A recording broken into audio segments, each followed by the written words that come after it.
বন্ধুরা, কেমন আছেন সবাই? রান্নাবাটি অ্যান্ড টুকিটাকি চ্যানেলে আপনাদের সকলকে স্বাগত জানাই। আজ বানাবো একটা চুলের কাঁটা। কাঁটা বানানোর জন্যে এই যে জামার একটা ট্যাগ আমি নিয়ে নিয়েছি। এই ট্যাগটা আমার মেয়ের জামাতে ছিল। ওই জামা থেকে নিয়ে আমি এখানে স্কেল দিয়ে 5 সেন্টিমিটার করে চারিদিকে মেপে কেটে নিয়েছি। কারণ এটা চওড়ায় 5 সেন্টিমিটার ছিল, সেই জন্য লম্বায় 5 সেন্টিমিটার নিয়ে নিয়েছি, যাতে চৌকোটা সঠিক হয়। এইভাবে কাঁচি দিয়ে কেটে দেখে নেব যে এটা সঠিক হয়েছে কিনা। কোন টোনগুলো একবার দেখে নিচ্ছি, সব দিক সঠিক হয়ে গেলে এটাকে আর একবার স্কেল দিয়ে মেপে দেখে নিলাম যে হ্যাঁ ঠিক আছে কিনা। একদম সঠিক হওয়ার পরই করব, কারণ তাতে জিনিসটা দেখতে সুন্দর হবে। আপনারা দেখতে থাকুন আমার চ্যানেলে এই ভিডিওটা, আর ভালো লাগলে একটা লাইক দিয়ে পাশে থাকবেন। এরপর একটা হলুদ কাপড়ের টুকরো নিয়েছি। যেহেতু আমি চুলের কাঁটা সমস্ত কিছুতেই ব্যবহার করি, বিয়েবাড়ি, শ্রাদ্ধ বাড়ি, ভুজনো বাড়ি, অফিস যাই না কেন চুলেতে এই কাঁটাগুলি লাগিয়ে যায়, তাই এই রকম কাঁটা বানাতে আর পরতে আমার খুব ভালো লাগে। আপনারা দেখুন, দেখে যদি এরকম কাঁটা বানান আমাকে কিন্তু জানাবেন। এইভাবে হলুদ কাপড়টাকে ভালো করে বসিয়ে নেব। পিছন দিকটা বসানোর সময় যাতে সব দিক সঠিক হয় একটুখানি দেখে নেব। এই যে পিছন দিকটাও ভালো করে আঠা দিয়ে বসিয়ে নিচ্ছি। এখানে আমি ফেব্রিক গাম ইউজ করেছি। ফেব্রিক গাম ইউজ করলে কি হয়, এই যে আঠার দাগগুলো এগুলো থাকে না, এগুলো সব পরিষ্কার হয়ে মিলিয়ে যায়। এরপর এই কোণগুলোকে কেটে দিয়ে আমি বসাবো, তাহলে পিছনটা বেশি মোটা হবে না। দেখতেই পাচ্ছেন আপনারা কীরকম পদ্ধতিতে বসালাম পিছন দিকটা।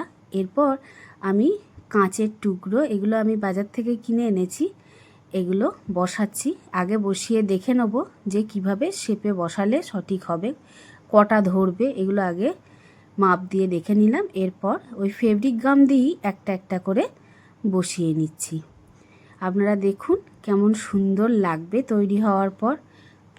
এরকম চুলের কাঁটা দিয়ে অনেক রকম হেয়ারস্টাইল করা যায়। আপনারা যদি চান আমি আপনাদেরকে অনেক রকমের হেয়ারস্টাইল করে দেখাতে পারি, কিন্তু আপনারা তো কমেন্টই করেন না, তাহলে আমি কি করে দেখাবো? আপনারা যদি পাশে না থাকেন আমি এগিয়ে যাব কি করে? আমরা ছোট্ট কন্টেন্ট ক্রিয়েটার, আমাদের পাশে থাকলে আমিও আপনাদের পাশে থাকবো, এটাই হচ্ছে সবথেকে বড় কথা। আপনারা যদি আমার চ্যানেলটিকে লাইক, কমেন্ট এবং সাবস্ক্রাইব করেন, আমিও আপনাদের চ্যানেলকে লাইক, কমেন্ট এবং সাবস্ক্রাইব করব। এরপর আমার কাছে ছোট ছোট মুক্ত পুঁতি ছিল, সেই ছোট ছোট মুক্ত পুঁতিগুলো আঠা দিয়ে একটা একটা করে বসিয়ে নেব।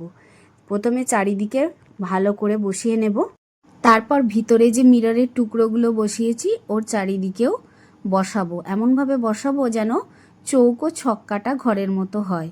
আপনারা দেখুন কিভাবে বসাচ্ছি, এইভাবে আপনারাও বসাবেন, তাহলে কিন্তু জিনিসটা দেখতে খুবই সুন্দর হবে। জানেন তো এই পুঁথিগুলো আমি কোথা থেকে পেয়েছি? এগুলো আমার একটা হার ছিল, হারটা ছিঁড়ে গেছে, লকেটটা আছে, হারটা ছিঁড়ে গিয়েছিল, কিন্তু ওই হারটা আর পরতে ইচ্ছে করছিল না, ওই জন্য ওই পুঁথিগুলো দিয়ে একটা অন্য কিছু বানাতে ইচ্ছে করলো, সেই জন্য এটা বানিয়ে নিলাম। দেখেছেন, চৌকো করে এইভাবে বসিয়ে একটুখানি রেখে দেবো যাতে আঠাটা শুকিয়ে যায়। আমি সারা রাত রেখে দিয়েছিলাম, এই কাজটা আমি রাত জেগে করেছি। আপনারা যদি একটুখানি আমাকে সাপোর্ট করেন, আমার এই কাজটিকে লাইক করেন, তাহলে আমার রাত জাগা সফল হবে। এরপর পরের দিনে এগুলো শুকিয়ে যাওয়ার পর আমি কড়ি আর ঝুমকোগুলো সেলাই করে আটকে নিয়েছি। প্রথমে নিচের দিকে 3টে কড়ি আর 2টো করে ঝুমকো দিয়েছিলাম, কিন্তু পরে আবার কি মনে হয়েছিল জানি না, 2টো কড়ি আর 3টে করে ঝুমকো খুলে দিয়ে একটা কড়ি আর 3টে ঝুমকো রেখেছিলাম। এই যে কাঠিটা দেখছেন, এটা হচ্ছে আমুল আইসক্রিমের কাঠি। আইসক্রিম খেয়েছিল মেয়েরা, আমি রেখে দিয়েছিলাম। যেহেতু আমি কাঠি দিয়ে চুল বাঁধতে ভালোবাসি, সেই জন্য এরকম কাঠিগুলো আমি কখনোই ফেলি না, এগুলো দিয়ে একটা করে চুলের কাঁটা বানিয়ে নিই। এইবারে আমি এটাকে বেঁধে নেবো এই কাঠির সঙ্গে। তার আগে আমি এখানে আরও 2টো কড়ি, 2টো ঝুমকো আর একটা কটন বল দিয়ে লটকনটা বানিয়ে নিয়েছি, যেটার মাধ্যমে ওই যে জিনিসটা বানালাম ওটাকে ঝোলাবো। এইখানে আমি গিঁট দেওয়ার পদ্ধতিটা আপনাদেরকে দেখাচ্ছি। আমাদের গ্রামের দিকে যেমন করে গোঁজে গরু বাঁধে, সেই পদ্ধতিতেই আমি এখানে দড়িটাকে বেঁধেছি। এটা একটা লাইলনের দড়ি, এই লাইলনের দড়িটা এইভাবে বাঁধছি। আপনারা দেখে নিন কিভাবে বাঁধা হয়।